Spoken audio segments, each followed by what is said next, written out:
आज के दिन में भी प्रभु का पवित्र उपस्थिति में हमको लेकर आया। प्रभु ने गीत के द्वारा प्रभु का महिमा करने के लिए अवसर दिया। प्रभु वचन के द्वारा हमारा अवस्था जान करके प्रभु ने हम हर एक से बात किया और मध्यस्थी प्रार्थना के द्वारा जीवन की सहायता पहुंचाने में प्रभु ने सबको कृपा दिया, सामर्थ्य दिया। अभी थोड़ा सा बात बाकी रह गया था, इसलिए बहुत प्रार्थना के साथ, क्योंकि प्रार्थना का महत्व जानेगा तो अनेक लोग और भी अधिक प्रार्थना जीवन में प्रवेश करेगा। ऐसा है तो आप प्रभु के लिए बहुत उपयोगी बनेगा। आज बहुत लोग उनका प्रार्थना जीवन को ठीक से नहीं समझता, इसलिए जैसा प्रभु इस्तेमाल करना चाहता है इस्तेमाल नहीं कर पाता। अभी हम लोग जब पढ़ रहा था याकूब के बारे में, याकूब वहां उस बात पर थोड़ा वापस आएंगे। उत्पत्ति 32 अध्याय उसका 26 वचन। तब उसने कहा, मुझे जाने दे, क्योंकि भोर होने वाला है। याकूब ने कहा, जब तक तू मुझे आशीर्वाद न दे तब तक मैं तुझे जाने न दूंगा। देखा, इसका मतलब यहाँ पर एक विषय हमको सीखने के लिए आता है। क्या हम प्रभु को पकड़ कर रुका सकता है? हम प्रभु से भी बलवान है क्या? नहीं। लेकिन एक प्रार्थना करने वाले व्यक्ति को प्रभु इतना आदर करता है, बहुत बड़ी बात है। एक प्रार्थना करने वाले व्यक्ति मतलब उनका प्रभु इतना सम्मान करता है, प्रभु वहां पर एकदम दुर्बल हो जाता है। अभी आप देखो अभी वहां पर जो भी पुराने नियम में अधिकतर जगह पर जो दूध हमारा प्रकट हुआ, वहां पर सब यीशु मसीह प्रकट हुआ। प्रभु यीशु मसीह मनुष्य बनकर दुनिया में आने से पहले यीशु मसीह वहां पर सब उनको प्रकट होता था। यहाँ पर प्रकट हुआ वही बात यीशु मसीह है। Praise Lord. तो यहाँ पर विषय क्या है प्रियो? अभी यहाँ पर उसका 27 वचन में प्रभु उनको मतलब दूध उनको पूछता है। और उसने याकूब से पूछा, तेरा नाम क्या है? उसने कहा, याकूब। देखा, अभी याकूब जीवन में सच्चाई बोला, मेरा नाम क्या है। अभी आपको मालूम है कि पिताजी भी पूछा तो क्या बोला था? मैं ऐसा में बोला। देखा, वहां पर आपको मालूम है 27 अध्याय में ये बात आपको अच्छी तरह मालूम है। मतलब वो 27 अध्याय उसका मतलब उसका नहीं उसका 18 बजे पढ़ना। तब वह अपने पिता के पास गया और कहा, हे मेरे पिता। उसने कहा, क्या बात है? हे मेरे पुत्र, तू कौन है? तू कौन है? याकूब ने अपने पिता से कहा, मैं तेरा जेठा पुत्र एसाव हूँ। देखा तू कौन है? याकूब बोलते मैं ऐसा हूँ। क्या बोलते हैं? मैं ऐसा हूँ। मतलब अपनी बाप को भी नाम बदल के बोला। अभी इसहाक अंधा था, इसलिए वो देख करके नहीं पहचान पाता था, लेकिन वो आगे बोलता है। मतलब उसका 21 पढ़ना। फिर इसहाक ने याकूब से कहा, हे मेरे पुत्र, निकट आ, मैं तुझे टटोल कर जानूं। देखो, अभी इसहाक का आंख में दिखता नहीं था, इसलिए अभी बोलता है, मेरे को तो डाउट आ रहा है, तो ऐसा है क्या? तो मेरे निकट आओ, क्योंकि मानव एसाव का हाथ वारा में बहुत बाल था लेकिन याकूब को बाल नहीं था, इसलिए वो बोलते हैं, तू मेरे निकट आओ, मैं थोड़ा तेरे को परखता हूँ। आगे टटोल कर जानूं कि तू सचमुच मेरा पुत्र एसाव है कि नहीं। तब याकूब अपने पिता इसहाक के निकट गया और उसने उसको टटोल कर कहा, बोल तो याकूब का सा है, पर हाथ एसाव ही कैसे जान पड़ते हैं। देखा, बोल शब्द याकूब का शब्द है। पिता बोलता है शब्द याकूब का ऐसे लगता है, लेकिन अभी हाथ तो एसाव का ऐसा कैसे कट रहा हूं। देखा, वो चक्कर में आ गया है, क्योंकि उसका माँ रिबेका ने क्या कर दिया था? वाह, उसका आगे लिखा ना, मानो उसका 23 पढ़ना। और उसने उसको नहीं पहचाना, क्योंकि उसके हाथ उसके भाई के से और थे, अतः उसने उसको आशीर्वाद दिया। देखा, मानव उन्होंने क्या कर दिया? मानव उसका भाई के जैसा उसने उसके लिए क्या किया था मालूम है? उसका 16 बजे मरना। और बकरियों के बच्चों की खालों को उसके हाथों से और उसके चिकने गले से लपट दिया। हाँ देखा, माँ ने उसको मदद किया है। देखा बोलेगा तो अभी इसहाक बोलता है सब तो याकूब का है, लेकिन हाथ और गला ये सब एसाव का। देखा अभी वो पिता एसाव समझ करके उनको आशीर्वाद दिया। देखो बहुत बड़ी बात है, याकूब हमेशा आशीष पाने के पीछे लगा हुआ था है। अभी यहाँ पर दूध क्या बोलता है? दूध याकूब को आशीष देने से पहले वो एक गवाही देता है।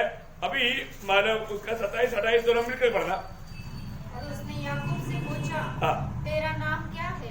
उसने कहा याकूब।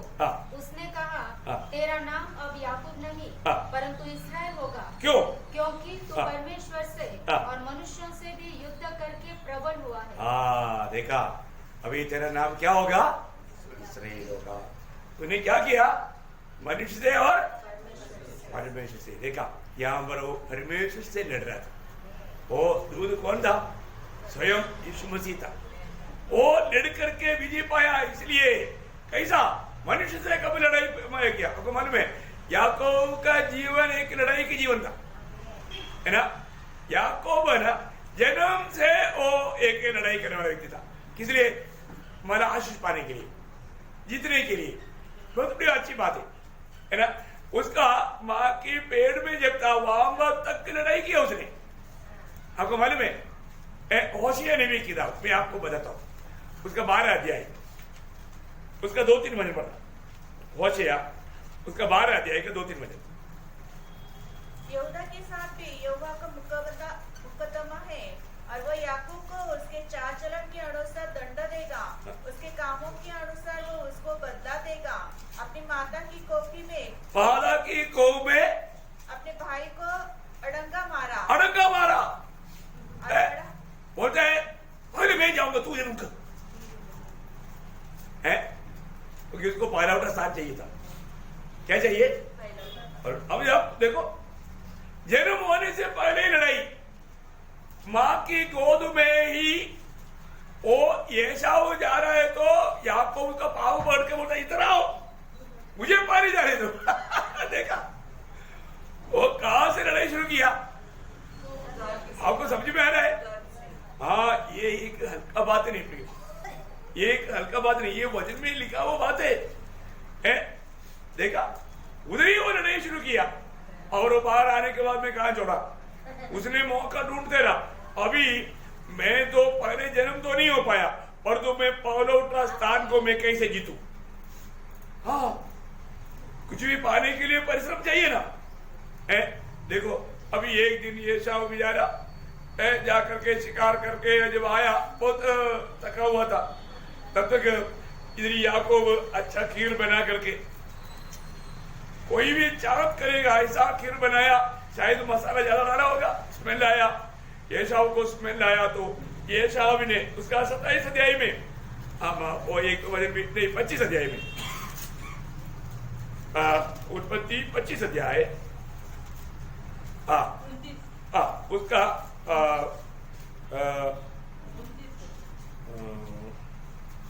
उसका 29 से पढ़िए। एक दिन याकूब बचत के लिए कुछ दाल पका रहा था और एसाव जंगल से थका हुआ आया। तब एसाव ने याकूब से कहा वो जो लाल वस्तु है उसी लाल वस्तु में से मुझे कुछ खिला क्योंकि मैं थका हूँ। इस कारण उसका नाम एदम फिर पड़ा। याकूब ने कहा अपना पहलौठा का अधिकार आज मेरे हाथ भेज दे। देखा अपना पहलौठा, अभी वो पहलौठा छीनने के चक्कर में था, अभी मौका मिल गया। अभी बोला अभी मैं मतलब पहला जन्म नहीं ले पाया तो भी अभी मुझे ये मौका मिला, अभी मैं पहलौठा स्थान इसको मैं इससे मैं खरीद लेता हूँ, खीर देख के खरीद लेता हूँ। आगे बढ़िए। एसाव ने कहा देख मैं तो अभी मरने पर हूँ, इसलिए पहलौठे के अधिकार से मेरा क्या लाभ होगा? याकूब ने कहा मुझे अभी शपथ खा। अतः उसने उसकी शपथ खाई और अपना पहलौठा का अधिकार याकूब के हाथ भेज डाला। देखा है क्योंकि आपको मालूम है पौलौठा का स्थान मिलेगा तो पिताजी का जो भी है उसका डबल मिलेगा। देखा, ये बात याकूब को मालूम। अभी इस रीति में वो पौलौठा का पदवी को लेने के लिए वो एकदम चलाकी काम किया है। ये सब यहाँ पर क्या बोलता है, मुझे क्या करने का। वापस पढ़ना उसका 31 से। याकूब ने कहा, अपना पहलौठा का अधिकार आज मेरे हाथ भेज दे। एसाव ने कहा, देख मैं तो अभी मरने पर हूँ, इसलिए पहलौठे के अधिकार से मेरा क्या लाभ होगा। याकूब ने कहा, मुझसे अभी शपथ खा। अतः उसने शपथ खाई और अपना पहलौठा का अधिकार याकूब के हाथ भेज डाला। और आगे, इस पर याकूब ने एसाव को रोटी और पकी हुई मसूर की दाल दी और उसने खाया पिया और उठकर चला गया। जो एसाव ने अपने पहलौठा का अधिकार तुच्छ जाना। देखा, पहलौठा का अधिकार को तुच्छ जाना। प्रयोग आपको मालूम है, पहलौठा पदवी मिलने के बाद में उसको क्या मिलना था, अनुवाद का किताब, व्यवस्था विवरण। आपको जानना अच्छी बात है। उसका 21 अध्याय का 16-17 वचन। तो जब अपने पुत्रों में अपनी संपत्ति का बंटवारा करे, तब यदि अप्रिया का बेटा जो सचमुच जेठा है यदि जीवित हो, तो वह प्रिया के बेटे को जेठास न दे सकेगा। वह यह जानकर कि अप्रिया का बेटा मेरे पौरुष का पहला फल है और जेठे का अधिकार उसी का है, उसी को अपनी सारी संपत्ति में से 2 भाग देकर, देखा, 2 भाग देकर जेठासी माने। देखा, 2 भाग मिलेगा। बहुत बड़ी बात है। पहलौठा व्यक्ति को क्या मिलेगा, 2 भाग, संपत्ति का 2 भाग मिलेगा और एक प्रकार उसके नाम पर पीढ़ी जाना जाएगा। तीसरी बात, वो घर का याजक रहेगा। बहुत बातें है, मैं इतना डिटेल में नहीं जाता।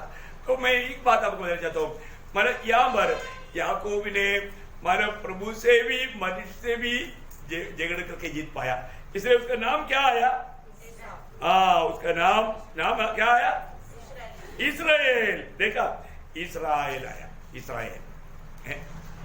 याकूब जब मरने पर था या दुनिया से विदा होने से पहले अपनी बच्चों को बुला करके उनको आशीर्वाद देना चाहा। उस समय में उसको याकूब नाम नहीं दिया। वहां पर क्या बोला मालूम है, जब उत्पत्ति उसका 48 अध्याय उसका 2रा वचन पढ़ना।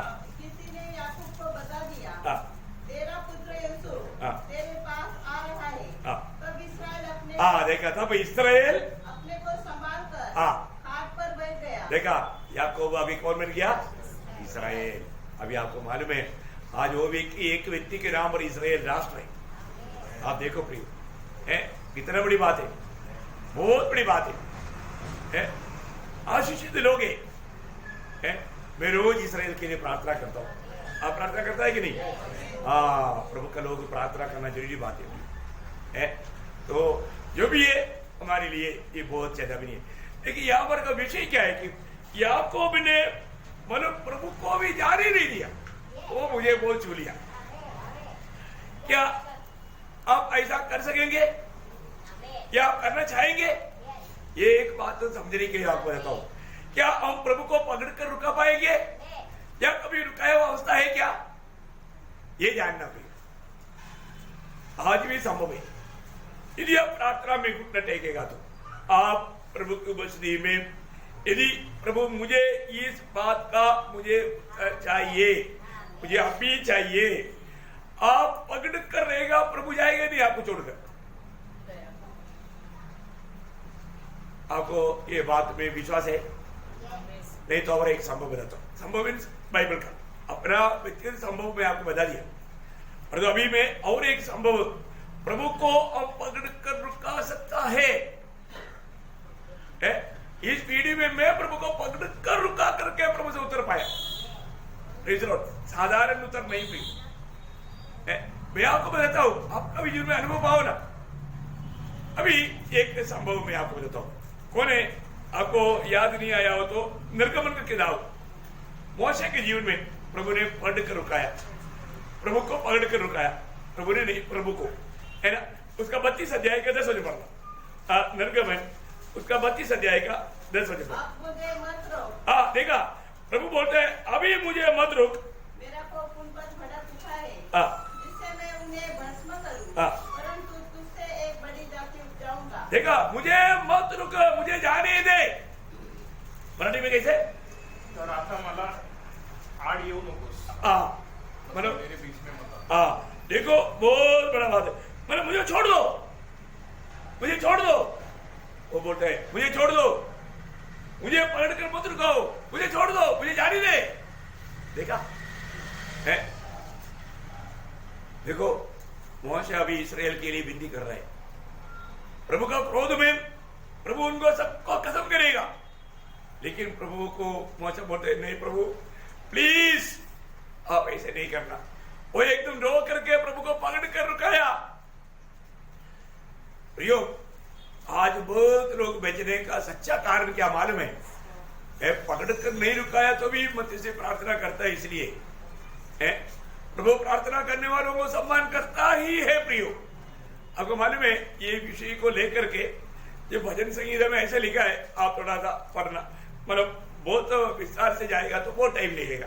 तो उसका 106 का 23 वचन पढ़ना, 23-24। इसलिए उसने कहा कि मैं उनका सत्यानाश कर डालता, यदि मेरा चुना हुआ मूसा, देखा प्रियो, जोखिम के स्थान में उनके लिए खड़ा न होता, ताकि मेरी जलजलाहट को ठंडी करे। देखा, मेरी जलजलाहट को ठंडी किया कौन?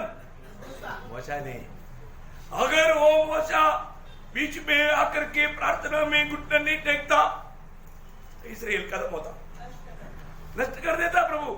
आप देखो मिल गया ना सबको, वापस परमेश्वर। इसलिए उसने कहा कि मैं उनका सत्यानाश कर डालता। देखा, मैं उनका सत्यानाश कर डालता था, उन लोग खत्म हो जाता था, लेकिन यदि मेरा चुना हुआ मूसा, देखा, यदि मेरा चुना हुआ मूसा।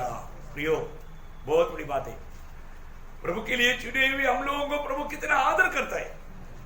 बहुत लोगों को ये भी नहीं मालूम, बहुत लोगों को ये भी नहीं मालूम है प्रभु का बेटा है, बेटा है ना, अभी भी नहीं मालूम है क्या? है बाप के साथ का संगति कैसे है? अपने पिता को पिता बोलता है क्या? क्या अभी भी प्रभु प्रभु ईश्वर ईश्वर ऐसे गाते रहता है? ऐसे ही क्या? नहीं। अब्बा, और हमने पुत्र की आत्मा पाया है तो प्रभु यीशु मसीह ने क्लियर सिखाया, यदि तुम प्रार्थना करता है तो क्या कहना? ये हमारा स्वर्गीय पिता। पिता बहुत बड़ी बात है। अभी यहाँ पर मोशे को पदवी भी नहीं मिला था, तभी भी वो प्रभु की उपस्थिति में बिल्कुल प्रभु को जाने नहीं दिया। प्रभु, आपके लोगों को नाश होने नहीं दूंगा, मैं अभी आपको जाने नहीं दूंगा। आपका क्रोध उन पर भड़कना नहीं, और रोने लेगा, आंसू बहाने लेगा। तब प्रभु को रस आया, प्रभु बोलता है यदि मेरा चुना हुआ मूसा जोखिम के स्थान में उनके लिए खड़ा न होता, यदि उनके लिए जोखिम के उस स्थान में खड़ा नहीं होता तो ताकि मेरी जलजलाहट को ठंडा करे, कहीं ऐसा न हो कि मैं उन्हें नष्ट कर डालूं। देखा, उन्हें नष्ट ना करने के लिए मेरा दास, मेरा चुना हुआ मेरा दास, मैं उन लोगों के लिए जोखिम में खड़ा होकर के मेरे से विनती किया। कितना बड़ी बात है प्रियो, कितना बड़ी बात है। हमारे जीवन में प्रार्थना का कितना बड़ा गौरव है प्रियो। एक प्रार्थना जीवन का गौरव कितना बार कितना रीति में समझा है ना, आपको सब याद है? पुराना नोट वाला देखना प्रियो, प्रार्थना का कितना बड़ा गौरव है। प्रार्थना का मार्ग दुगुना आशीष पाने वाला मार्ग है। बाकी अनेक बातों से बढ़कर दुगुना आशीष पाने वाला अनोखा मार्ग है। इसलिए प्रार्थना करने में हमें कितना उत्साही रहना चाहिए, लेकिन कैसा भी प्रार्थना में नहीं करो। कई लोग क्या होता है, मानो फरीसी की प्रार्थना का ऐसा प्रार्थना सुनने के टाइम पर भी है ना, आत्मा में बहुत दुख होता है। आपको याद है ना, जल्दी पढ़ेंगे लूका का सुसमाचार उसका 18 अध्याय के 9 से 14 वचन। जो अपने ऊपर भरोसा रखते थे कि हम धर्मी हैं और दूसरों को तुच्छ जानते थे, यह दृष्टांत कहा। दो मनुष्य मंदिर, देखो एक दृष्टांत है ना, हमारे लिए भी एक बड़ा दृष्टांत है, हमें समझने के लिए बात लिखा है। दो मनुष्य मंदिर में प्रार्थना एक फरीसी था और दूसरा चुंगी लेने वाला। फरीसी खड़ा होकर अपने मन में यो प्रार्थना करने लगा, हे परमेश्वर, मैं तेरा धन्यवाद करता हूँ कि मैं दूसरे मनुष्य के समान अंधेर करने वाला, अन्यायी और बेविचारी नहीं, और न इस चुंगी लेने वाले के समान हूँ। मैं सप्ताह में 2 बार उपवास रखता हूँ, मैं अपनी सब कमाई का 10वां अंश भी देता हूँ। परंतु चुंगी लेने वाले ने दूर खड़े होकर स्वर की ओर आंखें उठाना भी न चाहा, वरन अपनी छाती पीट कर कहा, हे परमेश्वर, मुझ पापी पर दया कर। मैं तुमसे कहता हूँ कि वह दूसरा नहीं, परंतु यही मनुष्य धर्मी ठहराया जाकर अपने घर गया, क्योंकि जो कोई अपने आप को बड़ा बनाएगा वो छोटा किया जाएगा, और जो अपने आप को छोटा बनाएगा वह बड़ा किया जाएगा। देखा यहाँ पर कितना एक बड़ा बात प्रभु हमें सिखाता है। पहली बात, जो भी प्रभु की उपस्थिति में आता है उनका जीवन को प्रभु जानता है, उनके जीवन को प्रभु जानता है। दूसरा, हमारा प्रभु की उपस्थिति में हमारा जो भी मतलब अभिनय रहता है वो भी प्रभु जानता है। अभी ये फरीसी का दिल में क्या है, मैं बहुत धर्मी है, मैं बहुत धर्मी है। बोलने का अर्थ क्या है कि वो बोलता है मैं हफ्ता में 2 बार उपवास करता हूँ। यहूदी लोगों को 1 बार उपवास करना काफी है, परंतु ये डबल करता है। इसको मतलब बहुत मतलब ज्यादा भक्त है। उसका दिल में उन बातों में क्या है, गर्व है, घमंड है। देखो और वो अपने धर्म की बातों पर भरोसा करके प्रभु का दया ना चाहते हुए मैं मेरी धर्म की कामों से मैं धर्मी हूं, वो बात प्रकट करना चाहता है। अब देखो प्रभु के सामने उसको थोड़ा भी, प्रभु तू मुझ पर दया कर, मैं तेरी उपस्थिति में आने के लिए लायक ही नहीं, ऐसे एक भावना है नहीं, नम्रता बिल्कुल नहीं, घमंड से मतलब भर गया हो। देखो कितना दुख भरा बात है।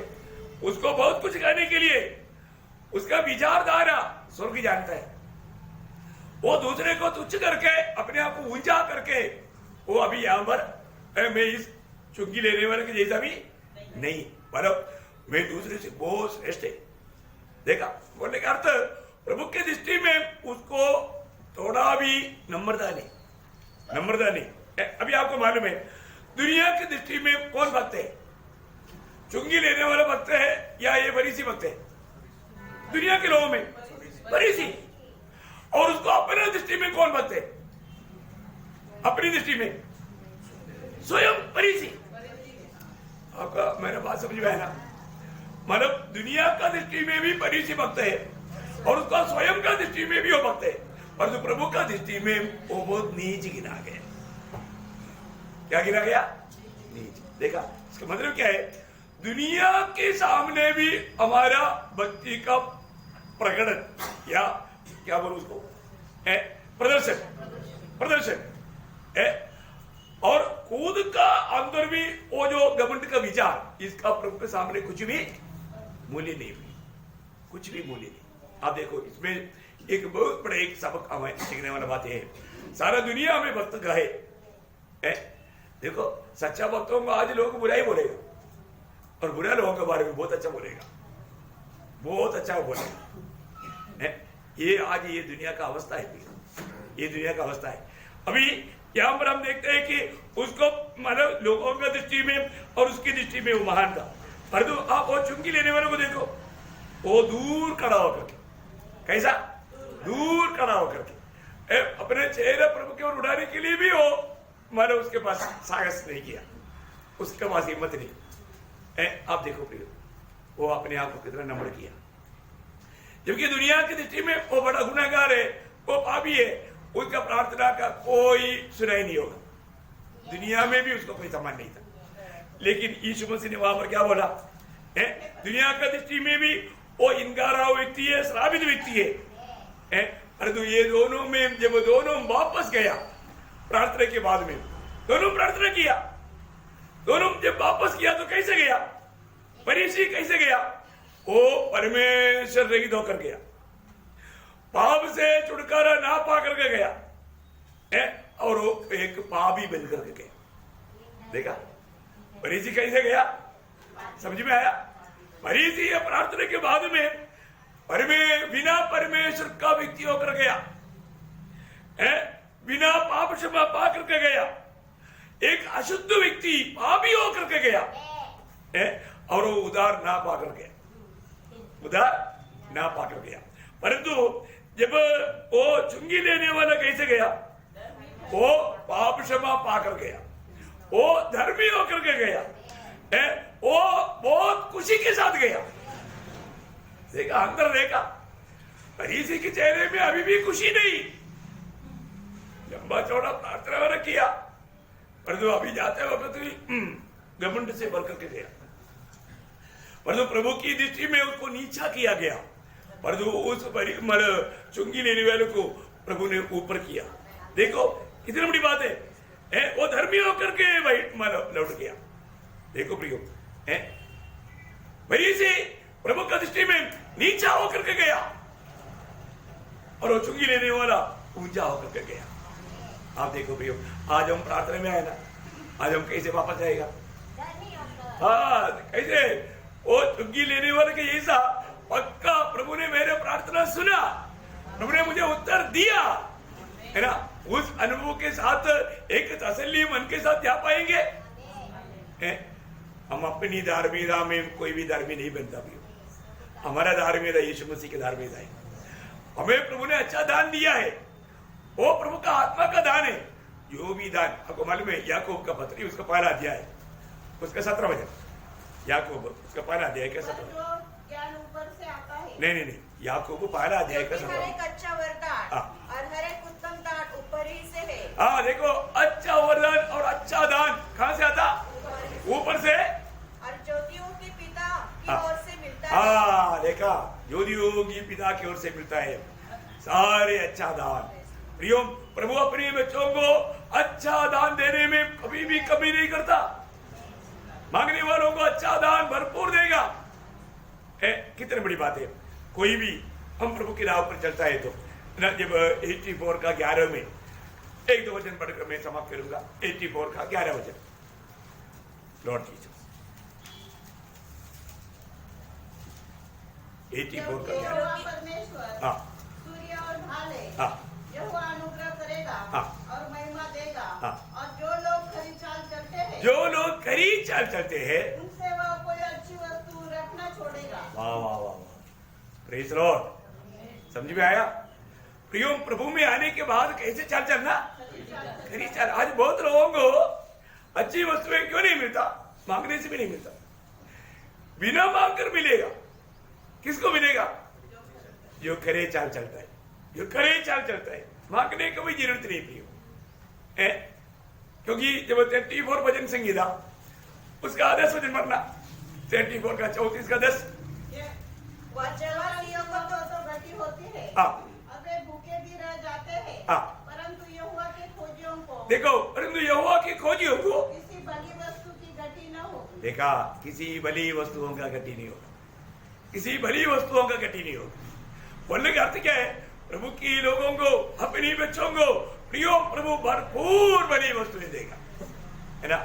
भली वस्तुएं, ये प्रियो दुनिया की बातों के पीछे, दुनिया से बदल ब्रेक करके जीवन बिताने वालों के लिए नहीं, आनंददायक का दर्शन पा करके, बहुत बड़ी बात है। आज हम जो भी काम करेगा प्रियो, उसका फल हमें कहाँ मिलना चाहिए?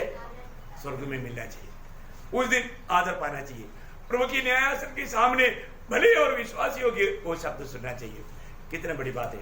खास करके मैं आपको बोलना चाहता हूँ, इन दिनों में हम दूसरे के लिए करने के लिए सबसे बड़ा काम है मध्यस्थी प्रार्थना, क्योंकि लोग कई रीति में डगमगाए जाने वाला समय है, क्योंकि आखिरी समय में बहुत से प्रतिकूल कष्ट तकलीफ बढ़ते जाएगा। अब ये उस समय में हम लोग जी रहे, इस समय में हमारे जीवन का सबसे बड़ा अच्छा सेवकाई प्रार्थना का सेवकाई, क्योंकि सब कुछ करने वाला हमारे स्वर्गीय पिता है। इसलिए हमारे बीच में जो भी आत्मीय जीवन में कमजोर दिखता है, तो उनके लिए ज्यादा प्रार्थना करो, उनको मिल करके उनको बोध करो। ये हमारा बहुत बड़ा कर्तव्य है। हम समय को पहचान करके ऐसे करेगा तो उस दिन बहुत बड़ा सम्मान पाएगा। तो इसलिए मैं आग्रह करता हूँ, अपना प्रार्थना जीवन को बढ़ाओ और ऐसा अनुभव पाओ, मैं भी प्रार्थना में प्रभु को रुकाया, प्रभु रुक करके मेरा प्रार्थना सुना और प्रभु मुझे आशीष दे करके उत्तर दे करके गया। ऐसे गवाही पाना। आप समय मिलने पर मेरे पास आओ ना, मैं कितना मेरा खुद का अनुभव में कितना आपको बताओ। Praise the Lord. प्रियो, आज बहुत लोग प्रभु को चक्कर के अनुभव पाया हुआ लोग आज का पीढ़ी में बहुत कम है। सब नाटक करता है, झूठे बात बोल के मतलब मछली मांगेगा तो सांप देगा, अंडा मांगेगा तो बिच्छू देगा, ऐसा दे करके लोगों को फंसाएगा। ये जो भी दे रहा है क्या दे रहा है? वही नाश होने वाला बात, दुनियादारी की बात। नहीं समझा? इन बातों में लोगों को फंसा रहा है। प्रयोग फंसो मत। सच्चाई सच्चाई रहेगा, उसमें झूठ मत मिलाओ। चीनी में थोड़ा मतलब जहर मिलाया तो पूरा मतलब बोरी का चीनी व्यर्थ हो जाए। प्रियो, प्रभु का वचन को सही रीति में जानो और उसको सही रीति में थामे रहो। झूठी बातों से एकदम सावधान रहना। प्रियो, इसलिए लोग कई बार बोलता है, कंप्लेन करता है, आप नासिक की मंडली बोलता है, नासिक में बहुत मंडली है, किसके साथ मिलता, किसके साथ मिलेगा? झूठे लोगों के साथ। हाँ, अरे कम से कम सच्चाई का प्रकाश पाओ ना। झूठे बात, झूठे उपदेश हम उससे मिलता नहीं। प्रियो, प्रेज़ द लॉर्ड। है बहुत बड़ी बात है। तो प्रभु ने चुना हुआ एक मंडली है प्रियो नासिक में, वहां पर सत्य वचन सिखाएगा और सच्चा लोग ही वो सुनेगा, वो झूठ छोटा रहेगा। वो कोई चिन्ह चमत्कार के पीछे नहीं जाता है। हम प्रार्थना करते हैं, प्रभु कार्य करता है, परंतु हम उसके बारे में घोषणा नहीं करता। Praise the Lord. परंतु जो घोषणा करके उसको एक बिजनेस बनाता है प्रियो, वो बहुत धोखाधड़ है। परंतु धोखे के बातों पर लोग जल्दी फंस जाता है। फंसना नहीं प्रियो। कई रीति में विरोधी लोगों को, क्योंकि प्रभु ने सत्य चेतावनी दी है ना, आपको याद है ना? एक वचन पढ़ेगा, ऐसे बोलते बोलते आपको में जाता है मत्ती 24:24। देखो सत्य बात है ना। कई विश्वासी लोग भी ऐसे झूठे लोगों में फंस जाएगा प्रियो। प्रभु ने बताया क्योंकि झूठे मसीह और झूठे भविष्यवक्ता उठ खड़े होंगे और बड़े चिन्ह और अद्भुत काम दिखाएंगे। देखा, बड़े चिन्ह और अद्भुत काम दिखाएगा कि यदि हो सके तो चुने हुए को भरमा। देखा, चुने हुए लोग भी भरमाया जाएगा। चुने हुए लोग भी, क्योंकि प्रभु का वचन का पक्का निर्णय ना होने का चुने हुए लोग, देखा, उधर पाए हुए लोगों को भी भरमाया जाएगा। इसलिए कोई भी बात पर संदेह भी रहेगा ना, जरूर पूछना प्रिय, आपको जरूर बराबर वचन के द्वारा अगुवाई करेगा। क्योंकि ये सब चेतावनी प्रभु ने खुद दिया है, वचन में दिया हुआ है। ऐसे लोग झूठ की प्रतीति करके जाने के समय आ गया है, क्योंकि उनको मानव उनका जीवन में उद्धार करने वाला प्रभु का सत्य वचन का उन्होंने मूल्य नहीं जान करके उसको तुच्छ किया। इसलिए एक भड़का देने वाला आत्मा उनमें आएगा, काम करेगा। ऐसे बहुत लोगों में काम कर रहा है, लोगों नहीं समझता। उनको लगता है हम तो बहुत सही मार्ग में, पर उनका सत्य वचन का वो उनका जीवन का उद्धार होता, उनका प्राण का उद्धार होता, वो वचन उन लोगों ने थामा नहीं। यही एक बड़ा धोखा है, बहुत गहरा बात है।